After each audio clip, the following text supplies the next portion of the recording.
Bonsoir à tous, très heureuse de vous retrouver pour votre 19h sur Monaco Info. Tout de suite, les titres de l'actualité de ce vendredi 8 novembre. Elles s'engagent pour la planète et ont été récompensées hier par la Fondation Prince Albert II. De nombreuses personnalités et organisations étaient aux côtés du souverain à l'occasion de la 17e cérémonie de remise des prix pour la santé planétaire. Nous aborderons l'intelligence artificielle. Cette révolution s'est immiscée dans la majorité des secteurs de notre société et était au cœur de la 35e journée internationale du centre cardio-thoracique. Parmi les intervenants, Raphaël Enthoven, le philosophe, sera l'un de nos invités. Et puis nous irons prendre le pouls aux Sables d'Olonne 2 jours avant le départ du Vendée Globe, dans lequel est engagé le bateau monégasque Malizia Sea Explorer. Nous ouvrons donc ce journal avec la cérémonie de remise des prix pour la santé planétaire. À travers cet événement, créé en 2008, la Fondation Prince Albert II souhaite mettre à l'honneur les personnalités et organisations qui s'engagent pour la préservation de la planète. À la salle Garnier hier, 3 lauréats ont été récompensés en présence du souverain. Retour sur cette soirée avec Émilie Rousseau, Thomas Deus et Alexandra Marangoni. Apporter son soutien aux hommes et aux femmes qui s'engagent pour sauver la planète. C'est dans ce but que son Altesse Sérénissime, le Prince Albert II, a souhaité créer les prix de sa fondation il y a plus de 15 ans maintenant. Jeudi soir, à la salle Garnier, 3 lauréats se sont ajoutés aux personnalités ou organisations déjà saluées pour leurs actions en faveur de la santé de notre planète. Ainsi, les travaux de la scientifique Lydia Moraska ont été mis à l'honneur. Cette physicienne de formation est reconnue à l'international pour ses recherches sur l'air et l'impact de sa qualité sur la santé. Autre lauréat, Naturmetrix, qui propose aux entreprises, aux gouvernements et aux ONG de mesurer son impact sur la biodiversité, un travail que la société créée en 2014 mène depuis 10 ans et qui est donc récompensé par ce prix de la Fondation Prince Albert II. Troisième et dernier récipiendaire, l'Instituto Juma. Fondée en 2020, cette organisation brésilienne engagée pour le développement durable assure la promotion des droits des peuples autochtones et défend l'intégrité culturelle et territoriale en Amazonie. Foi uma forma de não silenciar diante da violência, sobretudo contra as mulheres, contra os jovens, e de lutar contra uma grande hidrelétrica que é a hidrelétrica de Belo Monte, na minha região.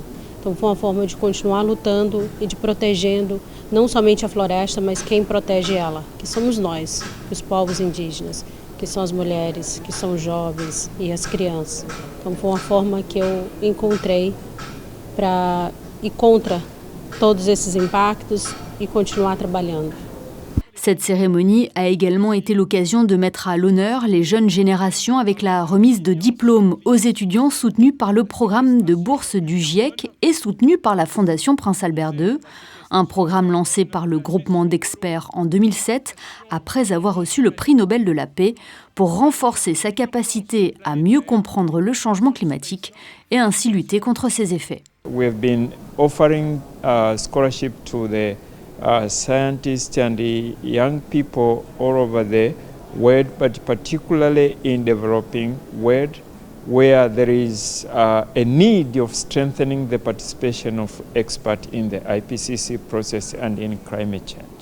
Relever les défis environnementaux est un enjeu de taille qui nous concerne tous. Depuis sa création en 2006, la Fondation a soutenu près de 800 projets, tous engagés à faire progresser la santé planétaire. Des engagements concrets, scientifiquement assurés et menés avec détermination. L'intelligence artificielle n'a pas fini de faire parler d'elle. Le sujet était au cœur des débats aujourd'hui pour la journée internationale du Conseil scientifique du centre cardio-thoracique. Pour quelle pathologie l'IA peut-elle être utilisée? Quelles sont ses perspectives de développement? Et quels en sont les bénéfices pour les patients? La réponse des experts avec Christine Petit-Homel et Alexandra Marangoni. Dans le cadre de la 35e journée internationale du Centre cardio-thoracique de Monaco, cet événement avait pour objectif d'exposer les différents avantages de pouvoir utiliser l'intelligence artificielle dans le milieu médical, malgré les craintes qu'elle peut encore procurer chez certains professionnels de santé. Aujourd'hui, l'émergence des systèmes d'intelligence artificielle représente une révolution dans le domaine médical et notamment en cardiologie. Les personnels de santé y ont de plus en plus recours pour affiner leur diagnostic et prendre des décisions thérapeutiques. Mais ces outils peuvent-ils remplacer l'expertise humaine ? C'est ce que nous avons essayé de comprendre car l'intelligence artificielle parvient à intégrer des millions de données tous les jours et à les mettre en valeur. Elle reste néanmoins qu'une machine sans analyse humaine. Mais l'IA présente cependant de nombreux atouts comme un diagnostic plus précoce. Elle va toucher tous les secteurs. Aujourd'hui, les secteurs qui ont été déjà bien pris en charge, c'est les troubles du rythme, en particulier la prévention de la fibrillation auriculaire. Il y a le développement de l'insuffisance cardiaque, on va le voir beaucoup plus tôt, ce qui permettra des traitements précoces. Et puis, aujourd'hui aussi, on commence de pouvoir analyser ce qu'on appelle les plaques d'athérosclérose dans les artères coronaires, celles qui font ces infarctus qui des fois sont mortels ou détruisent votre qualité de vie. Et si on arrive à intervenir avant l'accident ici, l'impact sera énorme. On aura des diagnostics plus précis, on aura des profils mieux définis de personnes à risque et on pourra intervenir beaucoup plus vite, bien en amont finalement de la maladie ou disons retarder l'échéance de ces problèmes qui apparaissent avec le cœur. On n'oublie pas qu'on a une espérance de vie de 80 ans environ, le cœur c'est 70-80 000 battements par jour, donc on s'imagine bien qu'après un certain âge il y a une certaine usure qui apparaît, mais on arrivera peut-être à la repousser un petit peu. Vous l'aurez donc compris, l'intelligence artificielle peut donc jouer un rôle préventif dans le milieu de la cardiologie en déterminant, par exemple, les personnes à risque de développer telle ou telle maladie cardiaque. Une action donc bénéfique pour les médecins. Mais si l'IA présente de nombreux avantages, elle ne pourra se substituer à l'intelligence, à l'analyse, aux émotions et à la prise de décision d'un médecin, car bien que l'intelligence artificielle puisse surpasser les humains dans des tâches bien spécifiques, l'intelligence humaine englobe quant à elle des capacités d'adaptation, de généralisation et d'analyse inégalables. L'intelligence artificielle ne pourra donc jamais remplacer le diagnostic humain. Son objectif n'a d'ailleurs jamais été de se substituer aux professionnels de santé, mais plutôt de travailler de concert avec eux. De quoi rassurer les plus craintifs. Et d'ailleurs, c'est cette question de la place de l'humanité face au progrès que nous allons évoquer avec notre invité. Il est philosophe et a placé le sujet de l'IA au cœur de certains de ses travaux. Raphaël Enthoven est avec nous. Bonsoir. Bonsoir. Vous avez participé à la conférence qui se tient en ce moment à l'Ermitage. Elle est la preuve que l'intelligence artificielle bouleverse de nombreux domaines. La médecine, nous venons de le voir, mais pas tous, pas la philosophie par exemple. C'est ce que vous soutenez dans votre ouvrage L'esprit artificiel. Votre message est clair, l'IA ne pourra jamais surpasser ni remplacer la pensée humaine. Alors elle ne peut pas penser. Tout simplement. Elle ne pense pas. Elle peut imiter la pensée, elle peut singer la pensée. L'IA peut singer la pensée tant qu'on veut, mais elle ne pense pas elle-même. C'est-à-dire qu'elle peut, par exemple, reproduire une dissertation, mais elle ne peut pas enseigner. Elle ne peut pas faire cette expérience qui consiste, quand on est professeur de philosophie par exemple, à partager un doute. À inviter l'autre à remettre en cause ce qu'il pense. Ce travail-là est irréductiblement celui de l'humanité. Et comme pour toute révolution, il est très important de prendre la mesure des limites de cette révolution. Et les limites de la révolution de l'intelligence artificielle, en fait, tiennent en un seul mot, c'est l'humanité. C'est l'humanité. L'IA peut tout faire, sauf être humaine. D'ailleurs, vous avez participé aussi à une expérience sur ChatGPT en lien avec l'épreuve de philosophie du baccalauréat. Vous avez clairement constaté les limites de cet outil. Et pour reprendre votre terme, le résultat n'est ni fait ni à faire. Non, alors ce qui est vrai, c'est que la dissertation, j'ai passé le bac contre la machine. La dissertation, le bac philo, la dissertation de la machine était nulle. Alors que le prompt contenait l'ensemble des recommandations ou des bons conseils que l'on peut trouver dans une année de cours, par exemple. Et pourtant, le résultat était très mauvais. Alors, le prompt était mal rédigé et on peut penser qu'une IA correctement informée ou correctement renseignée peut fabriquer quelque chose qui ressemble à une dissertation. Mais ça n'a rien à voir avec le fait de penser, avec le fait de transmettre au cours d'une année de dialogue la technique de la dissertation, la technique intuitive de la dissertation. Je vous donne juste un exemple. Un bon élève, face à un sujet de dissertation, que fait-il ? Il commence, son premier réflexe, c'est d'oublier ce qu'il sait. C'est de faire un pas de côté, c'est de prendre un peu de recul pour fabriquer la problématique de son sujet et pour aborder cette question avec un œil candide. C'est ça le travail de l'élève. Or, c'est très exactement ce qu'une IA ne fait pas. Face à un sujet de dissertation, la première question que l'IA se pose, c'est « que sais-je sur le sujet ? Quelles sont mes connaissances ?» Elle mobilise ses connaissances. Elle se conduit comme un mauvais élève. On sait aussi que le cerveau est un muscle qui doit être entraîné. Est-ce que l'assistance de l'IA, je pense donc à ChatGPT, nous rendra pas un peu plus fainéants et voire plus bêtes ? La totalité de nos outils, si vous voulez, on pouvait le dire aussi de l'écriture. Platon lui-même, il y a 2500 ans, le disait de l'écriture. Il expliquait, c'est à la fin d'un dialogue qui s'appelle le Phèdre, il expliquait que l'invention de l'écriture était contemporaine d'une perte de la mémoire. En inventant l'écriture, nous avons sauvé l'oubli et non pas la mémoire, explique-t-il à la fin du Phèdre.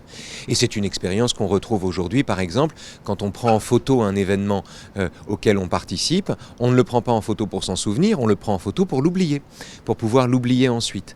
Quel est votre regard sur l'IA de manière générale, au-delà de la philosophie ? Est-ce que vous pensez qu'elle doit continuer de se développer dans les secteurs que j'ai cités précédemment ? Est-ce que nous pouvons craindre aussi qu'elle nous dépasse un jour ? Le rêve que l'IA nous dépasse est un rêve vieux comme l'humanité entière. C'est ça qui est intéressant. Les gens qui disent l'IA va nous dépasser ont le sentiment de se poser une question du 21e siècle, alors que c'est une question qu'on se pose depuis le mythe de Pygmalion. Et qu'on retrouve avec le golem, avec Frankenstein, avec Terminator, avec les droïdes dans Star Wars, qu'on retrouve dans Matrix. Nous n'avons jamais, dans 2001, l'Odyssée de l'espace, dans Blade Runner, nous n'avons jamais cessé de mettre en scène le moment où les machines allaient nous dépasser. Nous n'avons jamais cessé de nous raconter cette histoire-là. Or, c'est à la fois un faux problème et une mauvaise question. C'est un faux problème, pourquoi ? Parce que les machines nous dépassent depuis toujours. C'est leur raison d'être. Encore une fois, on n'aurait pas inventé le marteau si on avait le poing plus solide. On n'aurait pas inventé la calculatrice si on pouvait calculer nous-mêmes plus rapidement. Les machines pallient nos insuffisances. Donc évidemment qu'elles sont plus fortes que nous. En revanche, une machine reste une machine. Quel a été le message que vous avez porté aujourd'hui ? Moi, je viens parler de l'exception humaine, de ce que j'appelle l'exception humaine. Encore une fois, qui prend la forme de la singularité, qui prend la forme de l'étonnement, qui prend la forme du doute, qui prend la forme de la responsabilité, la question de la responsabilité qui est essentielle. Donc je viens parler de l'exception humaine à l'intérieur d'un monde où l'IA nous donne de plus en plus le sentiment d'une science totale. Réactive le rêve d'une science absolue, d'une omniscience. On ne peut pas faire le tour de l'humanité. L'humanité n'est pas une science exacte. Quand on a tout dit de quelqu'un, il reste encore tout à en dire. Et ça, l'IA ne le comprend pas. Alors terminons sur cette jolie phrase. Merci beaucoup Raphaël Eindhoven d'avoir été notre invité. Bonne soirée. Ouvrons une page sport avec du football d'abord. Après sa victoire précieuse en Ligue des Champions, l'AS Monaco compte bien profiter de cette impulsion pour se relancer en championnat. Le club de la Principauté reste sur 2 défaites de rang et se déplace demain à Strasbourg pour le compte de la 11e journée de Ligue 1. L'entraîneur de l'ASM a vanté les qualités de son prochain adversaire lors de la conférence de presse d'avant-match.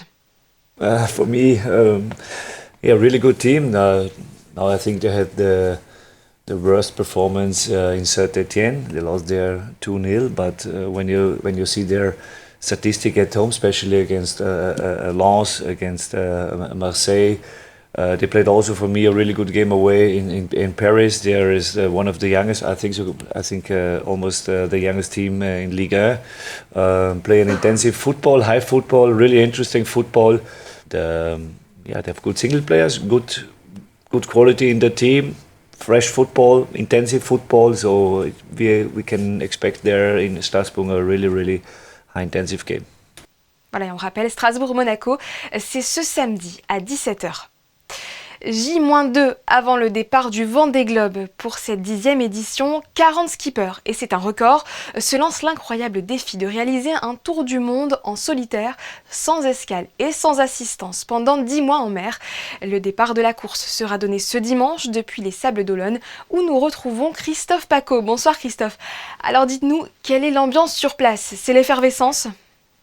Bonsoir à tous, et vous le voyez, énormément de monde en ce moment sur les pontons du Vendée Globe. Et effectivement, 2 jours du grand départ, 13h02 pour ces 40 marins. Ça va être magnifique parce que les conditions météo sont excellentes. Pour l'instant, ça va partir tout doucement ici du Chenal pour aller en pleine mer et faire ce fameux tour du monde en moins de 80 jours. Le détenteur, l'homme le plus rapide sur ce parcours, il s'appelle Armel Lecléache. On vient de le rencontrer, son record, 74 jours et 3 heures. C'est à battre. Bonsoir Armel Lecléache, record incroyable qui va tenir encore avec ces nouveaux bateaux? Ça va être compliqué. Je pense que là, les machines ont vraiment progressé en 4 ans. Bon, ça fait 8 ans que j'ai battu ce record, donc je pense qu'il y a vraiment de grandes chances que le record soit battu. On peut imaginer, si tout s'aligne bien, de voir un temps de course pour le premier autour de 70 jours. C'est vraiment quelque chose de possible. Les marins, les bateaux sont prêts pour ça. Après, il faudra que la météo soit aussi au rendez-vous. Ceux qui sont tout devant sur les pontons, là, c'est ceux qui vont gagner, les maîtres Coq et compagnie? Il y a plein de favoris. Cette année, on a 40 bateaux, ce qui est quand même un chiffre énorme. Il y a beaucoup de favoris, on peut en citer 6, 7, 8. Donc oui, c'est les marins comme Charlie Dalin, bien sûr Yannick Besteven qui remet son titre en jeu, mais Jérémy Bayou, Thomas Ruyant, Samantha Davis. On peut avoir une belle bagarre pendant toute la course, ça va être intense. Et c'est sûr que ce que je peux vous dire, ce sera sûrement un bateau à foil qui va gagner. Oui, ça c'est facile. Je ne pense pas trop. J'ai quand même oublié un des favoris, hein. Un bateau couleur rouge et blanche. Herman. Oui. Malicia, quoi. Ouais. Exactement, Boris Herman. Je pense à lui parce qu'il avait fait une très belle course il y a 4 ans. Malheureusement, une fin un peu compliquée. Il avait heurté un bateau de pêche à quelques heures de l'arrivée. Il a été très très bien placé cette année sur les courses de préparation. Il fait pas de bruit, mais je veux dire qu'il a un bateau fait pour gagner. Et je pense il peut être le premier non-français à gagner un Vendée Globe. C'est ce qui serait aussi une première dans l'histoire du Vendée Globe. Oui, 5e du tout dernier Vendée Globe Challenge. Voyez l'ambiance, demain ça va être encore plus chaud. Dernier au revoir aux familles sur le ponton. Et ensuite, on l'a dit, le tour du monde en moins de 80 jours. Et suivez effectivement l'équipage monégasque du Malizia Sea Explorer. Et nous aurons le plaisir de recevoir Boris Herman demain. Le skipper vivra cette aventure sous les couleurs monégasques avec le soutien du Yacht Club de Monaco. Les questions liées à la préhistoire fascinent toujours autant. Et pour aborder ce sujet passionnant, le musée d'anthropologie a reçu mercredi une experte en la matière, Anna Echassou. Elle est directrice générale de l'Institut de paléontologie humaine à Paris et a accepté d'être notre invitée. Bonsoir Anna Echassou. Bonsoir. Vous avez donné une conférence sur cet institut parisien que vous dirigez. Pouvez-vous d'abord nous parler de la genèse de cet établissement qui a été créé par un souverain monégasque ? Tout à fait. L'Institut de paléontologie humaine est une fondation française qui a été créée par le prince Albert Ier en 1910. Il a voulu que ce soit une fondation française parce qu'il avait énormément confiance dans beaucoup de chercheurs, en particulier du Muséum national d'histoire naturelle, avec lesquels il travaillait déjà depuis un certain temps, et qui l'ont convaincu qu'il fallait absolument créer un institut qui n'existait pas. L'Institut de paléontologie humaine est le plus ancien institut consacré à la préhistoire dans le monde. Et quel était l'objectif du prince avec cet institut, qui, on le précise, a rapidement été reconnu officiellement d'utilité publique ? Exactement, il a été reconnu d'utilité publique en 1910. Les objectifs, le prince Albert Ier s'est intéressé à la préhistoire depuis très jeune. Il s'est intéressé à l'ethnologie, il s'est intéressé à l'anthropologie. Et il a compris qu'il fallait faire des études exhaustives, il fallait aussi lutter contre des croyances, des idéologies. Et donc, il fallait donner des moyens à des chercheurs rigoureux dans lesquels il pouvait avoir confiance. Et donc, l'objectif de cet institut était de reconstituer l'évolution humaine, l'évolution des comportements, l'évolution des cultures, Et donc, cet institut a été conçu dans le but de devenir un vrai centre de recherche capable de fournir à ses chercheurs les moyens de travailler dans le monde entier, de rapporter des collections, de faire des analyses de laboratoire. Est-ce que sa vocation est toujours la même aujourd'hui ? Tout à fait. En fait, la préhistoire est un domaine qui est profondément transdisciplinaire. Et il faut faire des recherches, il faut lier beaucoup de disciplines ensemble pour comprendre un site archéologique et puis pour comparer ensuite les sites entre eux. Alors on a besoin de beaucoup de ces disciplines.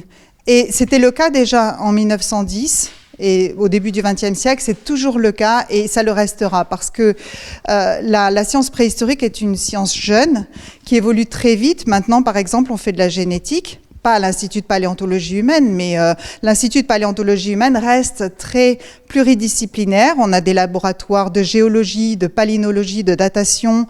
On fait de la recherche sur l'épistémologie. C'est en cela que l'Institut de paléontologie humaine reste tout à fait moderne, exactement dans l'esprit que le prince Albert Ier lui avait donné, qui reste très moderne. Est-ce qu'il y a encore de grandes questions qui restent sans réponse ? Évidemment, il y a beaucoup de grandes questions qui restent sans réponse. L'Institut de paléontologie humaine mène des recherches encore dans beaucoup d'endroits du monde, en particulier, par exemple, en Éthiopie, où je travaille moi-même sur des sites de 4 millions d'années, c'est-à-dire vraiment les plus anciennes origines de l'homme. Nous travaillons aussi sur des sites en Chine, dans la province du Hubei, par exemple, là où le professeur Movius, un professeur américain, disait qu'il n'existait pas d'Acheléens au-delà d'une ligne en Asie. Nous avons démontré que la culture acheléenne, qui est caractérisée par le biface, est bien présente en Chine. Donc, nous continuons d'apporter des réponses à des questions qui se posent et à en soulever d'autres, bien sûr. Avez-vous des anecdotes historiques sur cette période de la préhistoire, un fait surprenant que vous pourriez nous partager ? Oui, par exemple, dans les années 20, en Israël, il existait un ambassadeur de France qui était passionné de préhistoire et qui s'est lancé dans des recherches, qui a fait des fouilles dans un site qu'on appelle Kafzé, et qui a mis au jour des squelettes, des sépultures, qui sont les plus anciennes sépultures actuellement connues au monde, qui sont datées de 100 000 ans. Ces fossiles sont arrivés à l'Institut de paléontologie humaine, qui était à l'époque dirigé par Marcelin Boule, parce que c'est l'Institut de paléontologie humaine qui a financé ces recherches à l'époque. C'est une très belle histoire. Enfin, vous, en tant que docteur en paléontologie, qu'est-ce qui vous passionne dans cette période qui, on le rappelle, est comprise entre l'apparition de l'homme et celle de l'écriture ? C'est-à-dire que nous sommes tous transportés, comme le musée d'anthropologie préhistorique ici, par l'aventure, cette grande aventure de l'évolution humaine. Nous essayons d'apporter des réponses sur ce qui caractérise cette espèce, ce qui fait qu'elle est unique, qu'elle a émergé, qu'elle a évolué, qu'aujourd'hui peut-être par certains côtés elle se met en danger, elle met en danger son propre environnement. Je pense que c'est ce qui nous réunit tous et c'est ce qui fait que nous avons vraiment l'intention de continuer à mieux comprendre, à mieux percevoir cette humanité. Eh bien, merci de nous l'avoir partagé. Merci, bonsoir.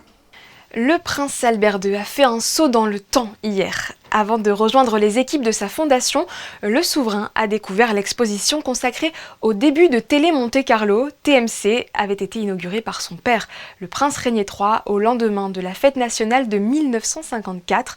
En privilégiant la proximité et l'ancrage territorial, la chaîne avait pour vocation d'informer et de divertir le public, notamment avec des jeux télévisés. Pour découvrir cette exposition qui retrace les 20 premières années de cette aventure, rendez-vous à l'Institut audiovisuel de Monaco. Vous avez jusqu'au 31 janvier prochain. L'entrée est libre.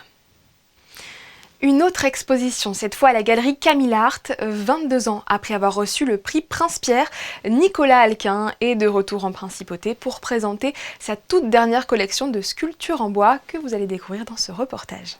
Du 8 novembre au 8 décembre, la Camille Art Gallery accueille l'exposition Heavens Door, les portes du paradis, par le célèbre sculpteur franco-belge Nicolas Alquin.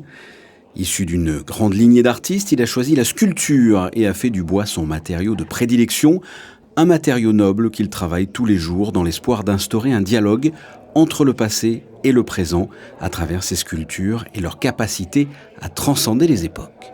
ces sculptures sont donc des sculptures qui sont toutes faites à base de poutres de bois, de récupération. Et je peux vous dire que, vous me parlez d'inspiration, quand vous travaillez une poutre qui est 18e siècle par exemple, et qu'elle a une certaine section, vous êtes obligé d'imaginer l'arbre qui a poussé. Il a séché 100 ans, parce qu'à l'époque on les faisait sécher 100 ans, donc on est au 17e. Et si c'est un arbre comme ça, le gland il a été planté dans la terre du temps de Saint-Louis. Donc quand vous sculptez une vieille poutre, c'est comme si vous preniez un train en marche qui a commencé au Moyen-Âge et qui va continuer après vous. C'est juste un petit moment où il y a une transformation.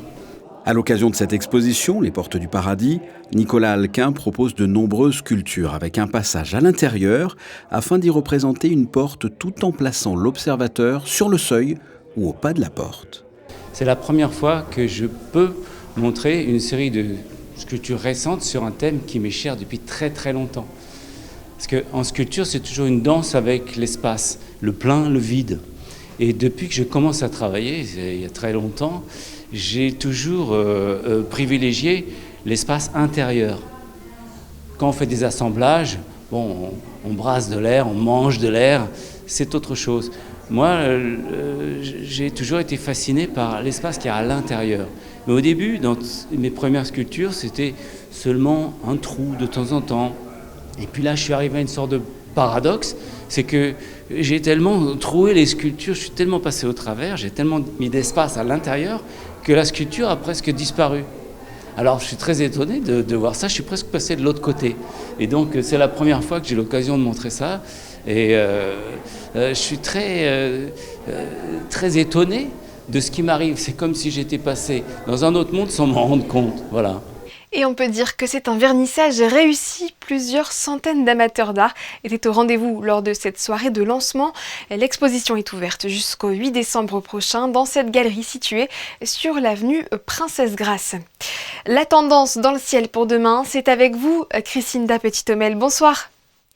Bonsoir Sarah, bonsoir à tous. Eh bien, demain, le temps sera gris. Des nuages le matin, tout autant l'après-midi. Les températures seront comprises entre 14 et 19 degrés. Et puis sinon, demain, nous souhaiterons une bonne fête à tous les Théodores. Merci Christinda, c'est la fin de cette édition, mais restez bien avec nous pour l'après-JT. Il est consacré ce vendredi aux travaux de recherche du Centre scientifique de Monaco. Manuel Vitali vous propose une petite mise en bouche avec les photos qui vont suivre. À tout de suite.